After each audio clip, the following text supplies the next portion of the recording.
안녕하세요. 몰기지 브로커 케빈입니다. 오늘은 마기욱 리얼터님을 모시고 이번 금리 인하로 인한 부동산과 몰기지 시장의 변화, 이것을 긴급 진단하는 시간을 갖겠습니다. 리얼터님, 안녕하세요. 네, 안녕하세요. 반갑습니다. 네. 네.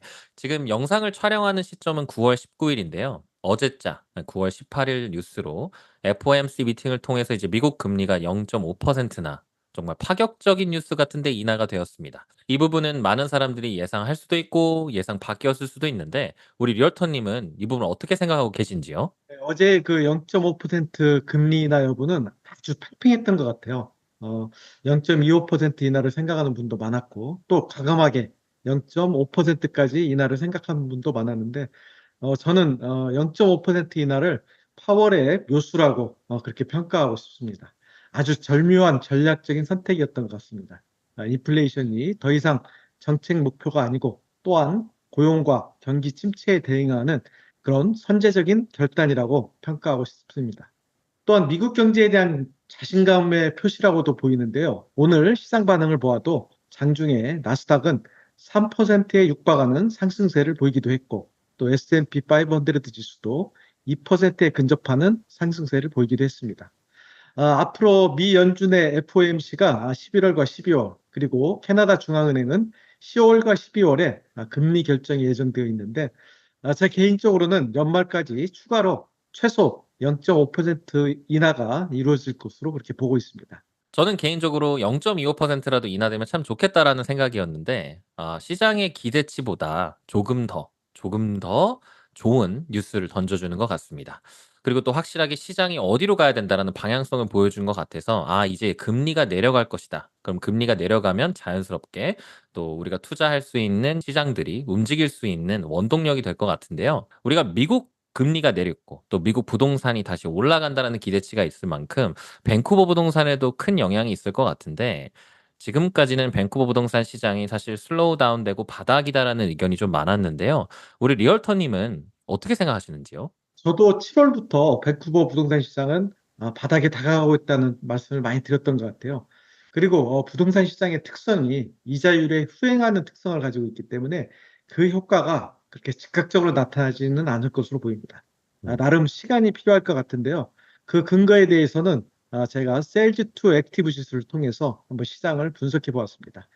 표에서 보시는 것처럼 현재 부동산 시장은 바이어스 마켓에 근접하고 있는데요. 지난 2005년부터 현재까지 235개월 동안에 세일즈2 액티브 지수를 살펴보면 밴쿠버 부동산 시장의 경우에 바이어스 마켓에 진입한 경우는 단 3번에 그쳤습니다.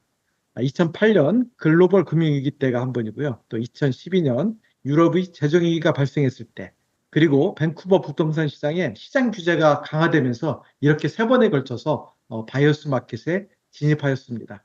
현재가 바닥이라고 말씀을 드리는 것은 지금 상황이 경제 위기까지 확대될 것이라고 보지 않기 때문입니다. 경제 위기가 아닌 이상 현재 수준에서 바닥을 확인할 수 있다고 판단하고 있습니다. 이제 케빈님께서 지금까지 모기지 금리가 어떠한 트렌드를 가지고 왔는지 한번 설명을 부탁드리겠습니다. 네, 일단은 뭐 부동산과 몰기지 뗄래야 뗄 수 없는 너무나 큰 상관관계를 갖고 있기 때문에 말씀하셨던 그 세변의 큰 이슈가 있을 때마다 뱅크 오브 캐나다 또 미국의 페드도 또 선제적으로 금리를 낮춰주기도 하고 또는 경제를 굴리기 위해서 이렇게 자본을 서포트하는 경우들이 많았는데요. 지금 무슨 일이 일어나면 금리를 낮춰서 방어를 해주고 경제를 굴려주는 이거에 우리가 익숙해지다 보니까 말씀하셨던 그 포인트들만큼 과연 지금 현 상황이 얼마나 어려운가를 한번 좀 우리가 생각할 수 있을 것 같습니다. 지금은 2024년 9월 기준이지만 한 1년 전으로 한번 시계를 돌려보면 벌써 1년 전보다 이자가 거의 1에서 1.5% 정도 좀 많이 낮아진 상황입니다. 제 기억이 맞다면 2023년 9월에서 11월 사이에 고정이자를 계약하셨던 분들은 6% 이상의 이거는 뭐 B랜더나 프라벨랜더가 아닙니다. A랜더, 큰 은행에서 받는 몰기지 이자가 6% 이상이었기 때문에 지금 우리가 보고 있는 4% 중반에서 5% 초반대에 있는 고정과 변동 이자는 굉장히 좋은 이자율이었는데 이게 지금 금리가 내려오는 속도나 방향성이 확실하게 잡혀 있고 또 캐나다 같은 경우는 0.25%씩 3번이나 벌써 내렸기 때문에 지금 굉장히 많은 이자율에 대한 전망이 자, 이제 앞으로 내린다. 이제 내린다. 그럼 언제까지 얼마나 빨리 내리느냐에 이제 포커스를 두고 있고요. 지금 현 시점에 집을 사고자 하는 바이어나 아니면 몰기지를 갖고 있는 바로워들한테는 의외로 좀 혼란스러운 상황입니다. 한 달 전까지만 해도 이제는 무조건 3년 고정을 선택하는 게 무조건 맞다. 3년 고정 외에는 다른 옵션들은 정말 필요에 의해서 선택하는 거지 3년 고정을 선택하는 게 거의 99%의 손님들이 다 이쪽으로 오셨는데요. 지금은 현재 조금 프라임이 내려가는 기조가 정확하게 보이고 벌써 3번이나 내린 것들을 따라가면서 오케이 앞으로 변동이자와 프라임이 더 내릴 가능성이 높다에 베팅하는 분들은 또 5년 변동도 많이 선택하고 있기 때문에 5년 변동과 3년 고정 물론 시간이 지나면 지날수록 변동금리가 조금 더 유리해질 것 같지만 지금은 굉장히 팽팽하게 맞서고 있는 상황이고요.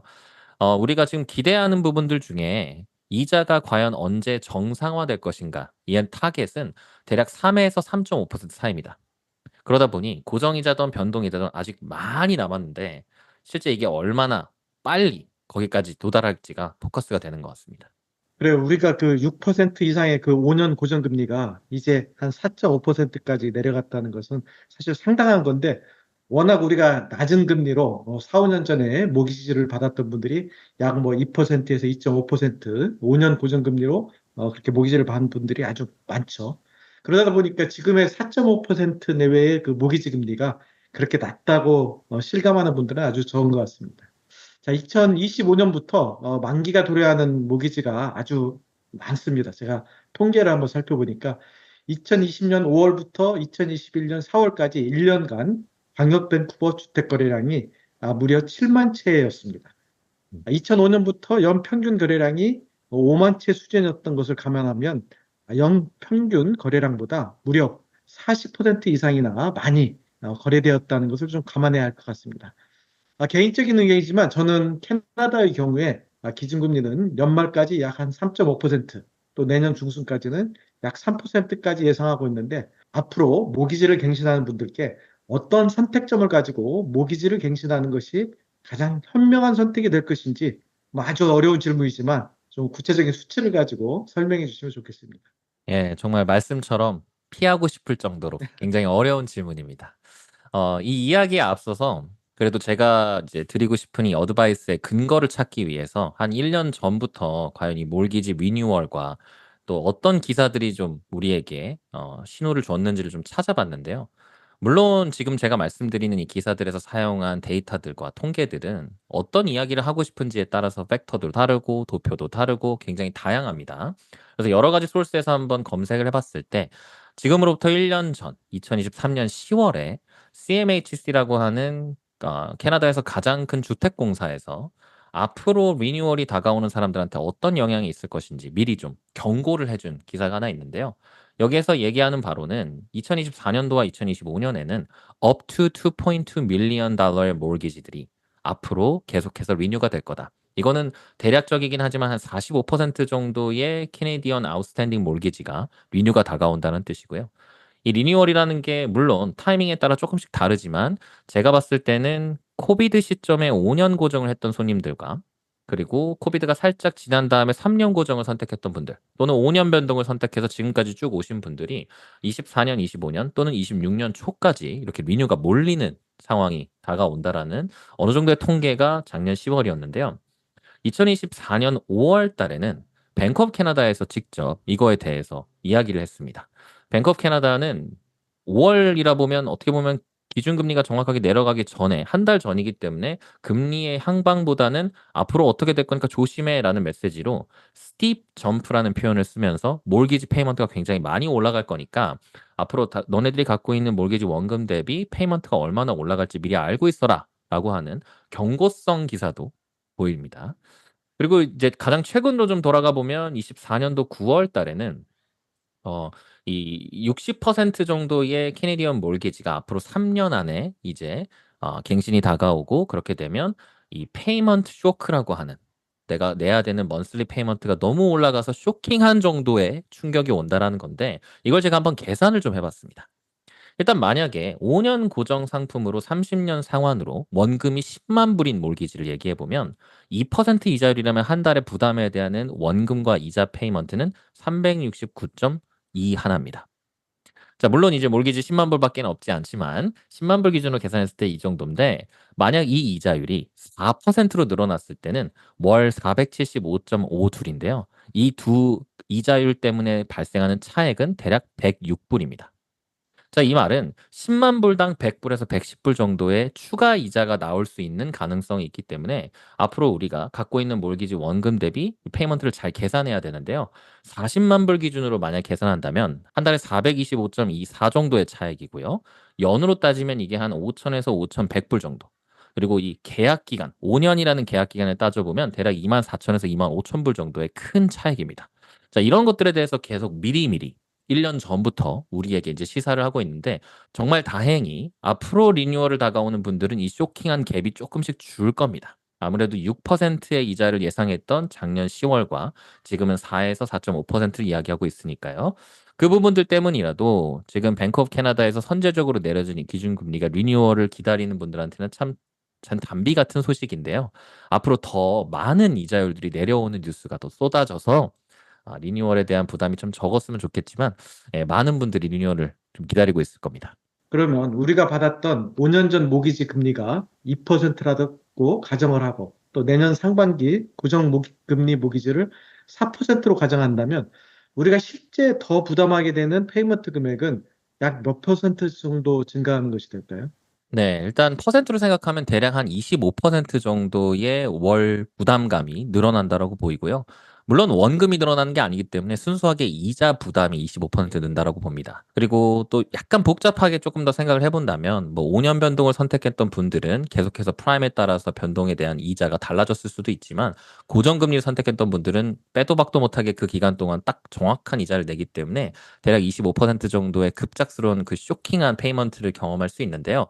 이 부분에 있어서는 앞으로 이자가 좀 내려가고 그리고 최대한 늦게 리뉴얼을 하면서 좀 이 갭을 이 간격을 좀 줄였으면 좋을 것 같습니다. 그래요. 말씀에 의하면은 우리가 이제 5년 고정으로 또 동일하게 리뉴를 하게 될 경우에는 이전에 지급하던 모기지 금액보다 월 지급액이 약 한 25% 정도 상승한다 그렇게 생각하면 되겠는데요. 다음 맞습니다. 단계는 좀 복잡하겠지만은 이제 베리어블을 통해서 우리가 픽스드로 이전하는 그런 모기지 갱선에 대해서 좀 설명을 해주시면 좋겠습니다. 네, 굉장히 테크니컬한 부분이긴 하지만 사실 조금 쉽게 생각하면 러지컬한 부분이기도 합니다. 대부분의 은행들은 5년 변동 상품을 제공할 때 손님들이 이 5년이라는 계약 기간 안에 원하는 타임라인 한 번 정도에 고정으로 스위칭할 수 있게 도와주는데요.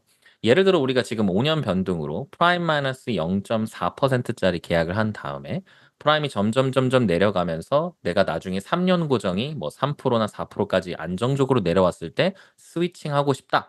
라고 하면 남아있는 계약 기간만큼 그 당시에 제공하는 고정이자로 이 몰기지를 바꿀 수 있습니다. 그러다 보니 지금 확정적으로 그냥 3년이나 5년이라는 계약 이자를 딱 하는 것보다 앞으로 프라임이 더 빨리 내려갈 것 같은데 기준금리가 더 빨리 내려가겠네 이런 생각을 한다면 5년 변동도 아주 좋은 옵션이 될 것 같고요. 리뉴얼 손님들에게도 똑같습니다. 앞으로 계속해서 이자가 내려간다라고 판단하신다면 과감하게 5년 변동을 선택한 다음에 그 고정금리가 다 완전하게 내려왔다라고 판단됐을 때 그 은행을 통해서 3년 고정이나 그 남아있는 계약 기간으로 바꾸는 거. 이런 부분이 굉장히 좋은 옵션이 될 수 있을 것 같습니다. 이제 리뉴얼에 한정해서 질문을 하겠는데요.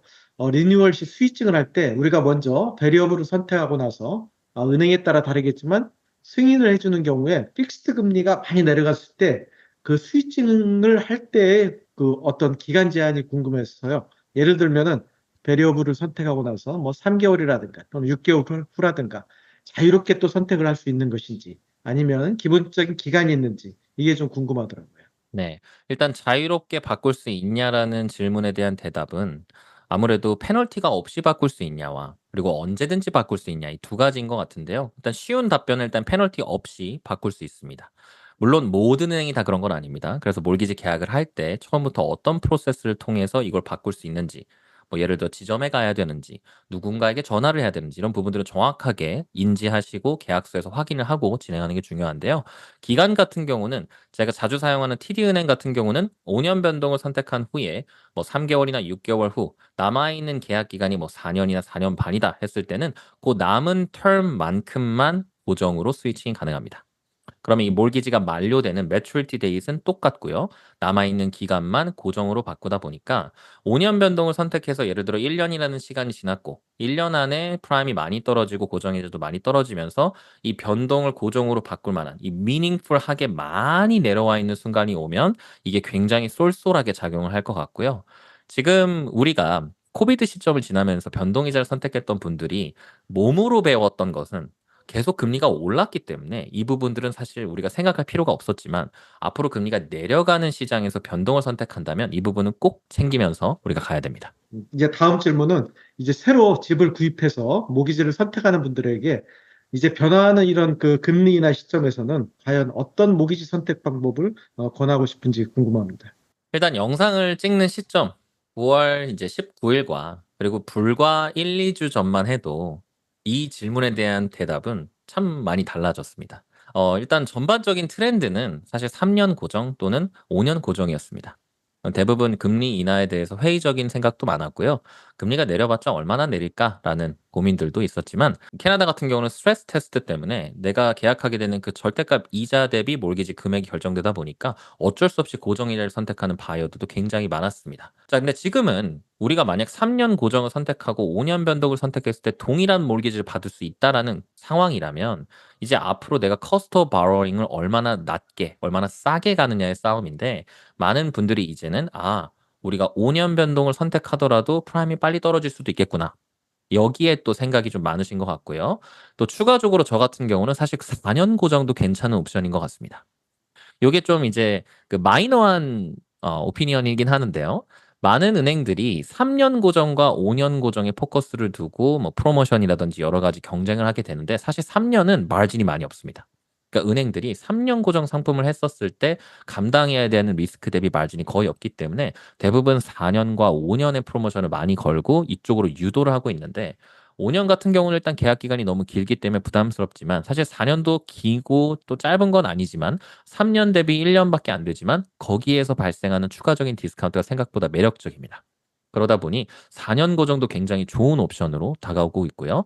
또 리뉴를 선택하는 분들이야 이건 논외지만 새로운 집을 산다는 건 이제 이 집을 사면서 들어가야 되는 비용과 여러 가지 것들을 생각했을 때 몰기지 금액도 좀 많이 받아야 될 가능성이 높아요. 그러다 보니 고정을 하게 된다면 뭐 4년 고정이라든지 또는 변동을 선택해서 아까 얘기했던 방법으로 이자를 좀 줄이는 방법도 좋을 것 같습니다. 다음 주제는 우리가 최근에 변경된 제도가 있는데 버스트홈 바이어에게 매우 반가운 소식일 수도 있습니다. 그 인슈어드 모기지 금액이 이전에 100만 불로 제한이 되어 있는데 이 제한이 150만 불까지 확대되었습니다. 이에 대한 좀 구체적인 내용을 설명해 주시면 좋겠습니다. 네. 아마 영상을 시청하시는 분들 또는 부동산에 관심 있으신 분들은 아마 이 소식은 다 들었을 겁니다. 근데 이게 정확한 팩트가 언제부터 지정되고 어떻게 되는지는 아직 명확하게 나와 있는 이제 뭐 법안이라든지 아니면 은행의 폴리시는 아닌데요. 일단 정부에서 발표한 바로는 8월 1일에 이미 발표되었던 뉴빌트 홈에 대한 인슈어드 몰기지 이 제도가 비슷한 제도가 퍼스트 타임 홈 바이어에게도 확장되어서 적용이 된다라는 점인데요. 일단 기본적으로 이 뉴빌트 홈과 퍼스트 타임 홈 바이어들에게 인슈어드 몰기지를 받을 수 있었던 집값에 대한 스레시홀드가 1.5 밀리언으로 올라갔습니다. 자, 이 부분은 아무래도 밴쿠버 또는 토론토, 빅토리아까지 굉장히 부동산 가격이 좀 높은 곳에서 인슈어드 몰기지를 쓸 수 없기 때문에 이 부분들이 좀 올라갔다라고 보여지고요. 이 부분에 있어서는 정확하게 알아야 되는 건 8월 1일 날 뉴빌트가 시작되긴 했지만 이 퍼스트 타임 홈 바이어에게 적용되는 시점은 12월 15일입니다. 그래서 아직 좀 시간이 많이 남아 있고요. 그리고 지금 은행들도 아마 바쁘게 이 상품이 어떻게 돌아가게 될지 시스템을 좀 점검하고 있을 겁니다. 그래서 지금 당장 사용할 수 없다는 거 우리가 좀 잘 알고 있어야 되고요. 그리고 두 번째 같은 경우는 이 애머타이제이션이라고 불리는 상환 기간을 원래는 인슈어드 몰기지는 25년이 최장인데 이제 30년으로 퍼스트 타임 홈 바이어와 뉴빌트를 사는 사람에게 늘려주게 됩니다. 자, 이거는 굉장히 좋은 소식입니다. 아무래도 상환 기간이 길어지게 되면 먼슬리 페이먼트도 줄어들게 되고요. 그렇게 되면 내가 몰기지를 받을 수 있는 역량, TDS라고 불리는 인컴 대비 부채에 대한 비율도 줄어들기 때문에 몰기지도 더 많이 나오니까요. 인슈어드 몰기지 또는 퍼스트 타임 홈 바이어들에게는 굉장히 좋은 소식인데 제 개인적인 소견은 1.5 밀리언짜리 부동산을 사면서 인슈어드 몰기지라면 집값 대비 몰기지 비율이 너무 높을 것 같습니다. 일단 인슈어드 몰기지는 20% 이하로 다운페이를 할 때 사용할 수 있는 몰기지다 보니까 85%에서 90%까지 몰기지를 빌려야 되는데 1.5 밀리언을 기준으로 90% 몰기지를 받는다. 첫째 생각해야 되는 건 과연 받을 수 있는가? 이걸 받으려면 충분한 인컴이 필요한데 제가 한번 계산을 해봤어요. 대략적이긴 하지만 하우스홀드 인컴이 30만에서 35만 불 정도는 돼야 1.5 밀리언짜리에서 인슈어드 몰기지를 받을 수 있습니다. 자, 그러면 과연 퍼스트 타임 홈바이어 중에 그렇게 많은 인컴을 갖고 있는 사람이 과연 몇이나 될까? 이게 일단 저의 생각이고요. 그리고 두 번째 같은 경우도 빌리는 거 오케이, 빌릴 수 있다. 자, 근데 어떻게 갚을 것인가? 먼슬리 페이먼트에서 굉장히 큰 부담이 될 거기 때문에 과연 실효성이 있는가? 과연 이 상품과 이 프로그램을 쓸 수 있는 바이어가 몇이나 되는가는 한번 고민해 볼 부분인 것 같습니다. 자, 월 페이먼트를 한번 집중해서 보면 우리가 뭐 1.5던 집값에 따라 조금 다르겠지만 만약 몰기지가 1.2 밀리언이고 인슈어드 몰기지라고 한번 생각해 볼게요. 그럼 우리가 아까 계산했던 러직으로 10만 불당 월 475불씩 내게 되면 거의 5,700에서 5,800불 정도의 먼슬리 페이먼트를 감당해야 됩니다. 자, 그럼 퍼스트 타임 홈바이어들이 여러 가지 커스트도 있을 텐데 한 달에 5,000불 이상의 몰기지를 낼 수 있다? 과연 이런 바이어들이 몇 명이나 될까? 이런 부분들 참 어려울 것 같고요. 또 인슈어드 몰기지는 이 몰기지 프리미엄이라고 하는 몰기지 원금에서 퍼센트로 붙는 그 프리미엄을 같이 30년으로 나눠서 내기 때문에 몰기지 원금도 많이 늘어나는 부분들 굉장히 부담스러울 것 같습니다. 그렇게 애드되는 그 프리미엄은 어느 정도 수준이 될까요? 아주 좋은 질문입니다. 일단 다운페이를 얼마 하냐에 따라서 몰기지 프리미엄도 좀 바뀌는데요. 지금 현 시점에 1밀리언을 스레시홀드로는 50만 불을 5% 다운페이를 하게 되면 4%의 프리미엄이 붙고요. 10%를 하게 되면 3.1%, 15% 이상을 하게 되면 2.8%입니다.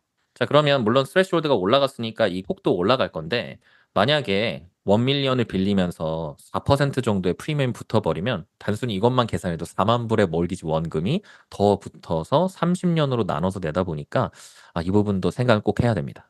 그래요. 오늘 뭐 시장의 그 금리가 인하하는 변동 상황에서의 어떤 모기지 선택 방법, 또 새로운 제도인 인슈런스 모기지에 대한 설명, 저희가 아주 유익한 시간을 함께 나누게 되었는데, 지금 금리가 아주 변동하는 시기이기 때문에 모기지가 아마 부동산 시장에서 가장 중요한 열쇠가 될 것으로 이렇게 생각이 됩니다. 앞으로 시간 될 때도 또 우리가 이렇게 변동 사항에 대해서 좀 신축적으로 같이 대응하면서 같은 질문을 나누고 또 의문점들을 고객들에게 설명드리는 그런 기회가 되었으면 아주 좋겠습니다.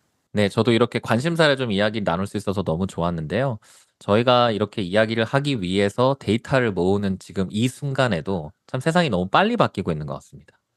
정책들이 나와서 퍼스트 타임 홈바이어들을 도와주는 거 너무 좋고요. 또 금리가 내린다는 소식은 더 좋은데 우리가 지금 바이어로서, 바로워로서 너무나 많은 인포메이션이 우리를 지나가고 있기 때문에 이런 것들에 너무 휘둘리지 않는 것도 우리도 되게 중요할 것 같고요. 또 미디어에서 보통 원하는 건 사실 어텐션이잖아요. 이걸 나를 봐줘. 내가 지금 이런 내용들을 이야기하고 있으니까 나의 이야기를 들어줘라고 이 어텐션들이 우리에게 어떻게 보면 노이즈로 작용할 수 있습니다. 그러다 보니 이런 정확한 정보들이 나에게 어떻게 적용되는지 우리가 판단할 수 있는 능력을 기르는 것도 중요한 내용인 것 같고요. 2024년도 말과 또 앞으로 다가오는 2025년에 계속해서 뱅크 오브 캐나다와 페드는 이제 금리와 여러 가지 방향성을 우리에게 알려줄 텐데 또 이런 자리에서 우리가 함께 또 정리하고 배울 수 있는 시간 계속해서 가졌으면 좋겠습니다. 네, 오늘 아주 그 유익한 시간을 같이 지냈고요. 저희가 시간이 날 때마다 그리고 또 시장의 변동성이 확대될 때마다 오늘처럼 이렇게 의견을 나누는 시간을 가질 수 있기를 또 바라면서 아주 유익한 정보 매우 감사드리겠습니다. 네, 감사합니다. 감사합니다.